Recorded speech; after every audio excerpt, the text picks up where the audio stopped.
The very word secrecy is repugnant in a free and open society, and we are, as a people, inherently and historically opposed to secret societies, to secret oaths, and to secret proceedings.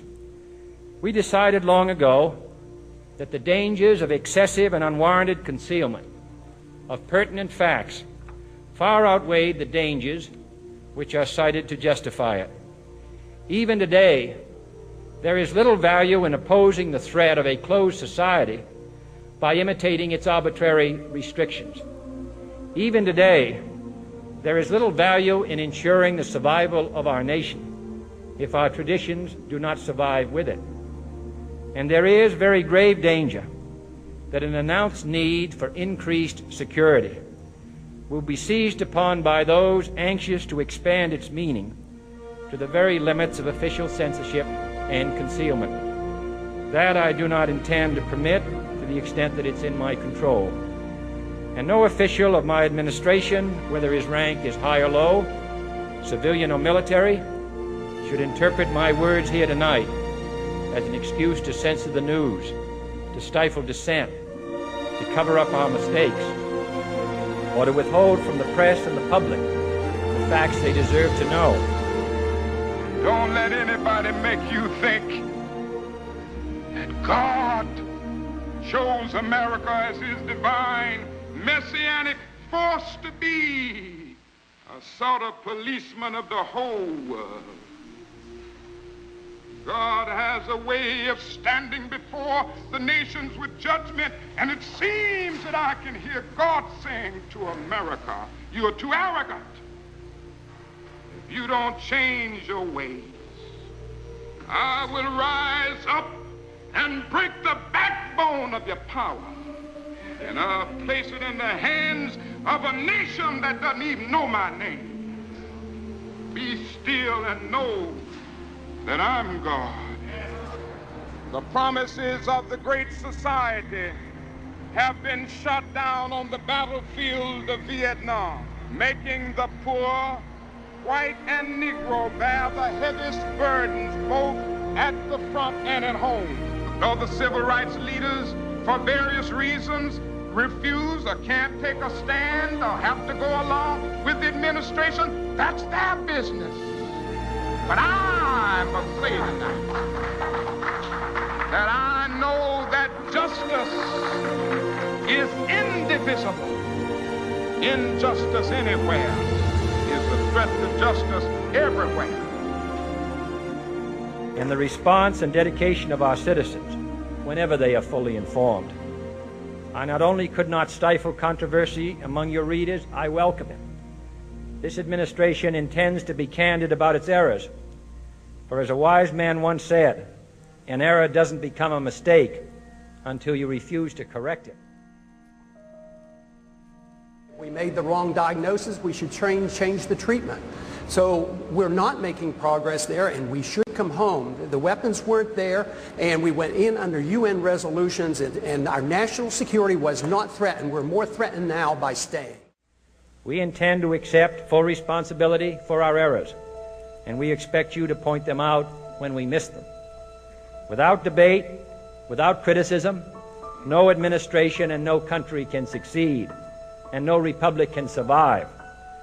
That is why the Athenian lawmaker Solon decreed it a crime for any citizen to shrink from controversy.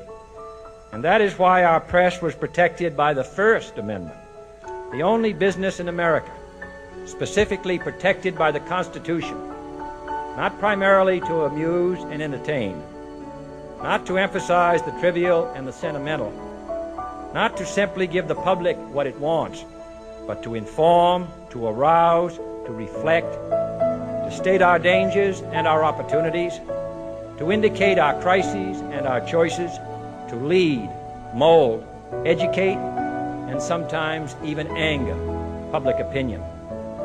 This means greater coverage and analysis of international news, for it is no longer far away and foreign, but close at hand and local. It means greater attention to improved understanding of the news, as well as improved transmission. And it means, finally, that government at all levels must meet its obligation to provide you with the fullest possible information outside the narrowest limits of national security. And so it is to the printing press, to the recorder of man's deeds, the keeper of his conscience, the courier of his news, that we look for strength and assistance, confident that with your help, man will be what he was born to be, free and independent, free and independent, free and independent, free and independent. I'm Ron Paul. I'm a congressman from Texas, serving in my 10th term. I am the champion of the Constitution. We now promote preemptive war. I do not believe that's part of the American tradition.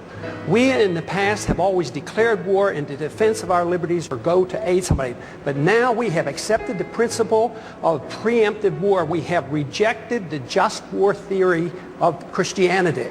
And now, tonight, we hear that we're not even willing to remove from the table a preemptive nuclear strike against the country that has done no harm to us directly and is no threat to our national security. I mean, we have to come to our senses about this issue of war and preemption and go back to traditions and our Constitution and defend our liberties and defend our rights, but not to think that we can change the world by force of arms and to start war. The people who say there will be a bloodbath are the ones who said it would be a cakewalk, it would be a slam dunk, and that it would be paid for by oil. Why believe them? They've been wrong on everything they've said. So why not ask the people? Why not ask the people who advise not to go into the region and into the war? The war has not gone well one bit. Yes, I would leave completely. Why leave the troops in the region? It was the fact that we had troops in Saudi Arabia was one of the three reasons given for the attack on 9/11. So why leave them in the region? They don't want our troops on the Arabian Peninsula. We have no need for our national security to have troops on the Arabian Peninsula. And going into Iraq and Afghanistan and threatening Iran is the worst thing we can do for our national security. I am less safe. The American people are less safe for this. It's the policy that is wrong. Tactical movements and shifting troops around and taking in 30 more and reducing by 5, totally irrelevant. We need a new foreign policy that said we ought to mind our own business, bring our troops home, defend this country, defend our borders.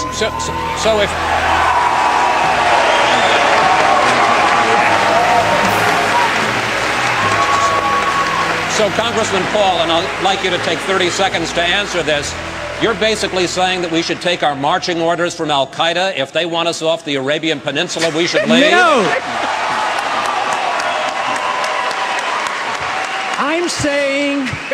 I'm saying we should take our marching orders from our Constitution. We should not go to war. We should not go to war without a declaration. We should not go to war when it's an aggressive war. This is an aggressive invasion. We've committed the invasion of this war, and it's illegal under international law.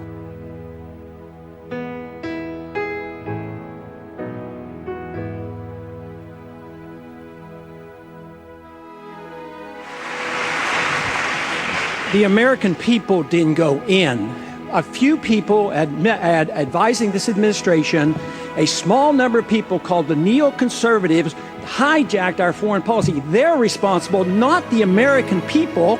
They're not responsible. We shouldn't punish them. Congressman, we are one nation. We can't be divided. We have to be one nation under God. That means if we make a mistake, we make it as a single country, the United States of America, not the divided States of America. When we make a mistake, it is the obligation of the people through their representatives to correct the mistake, not to continue the mistake.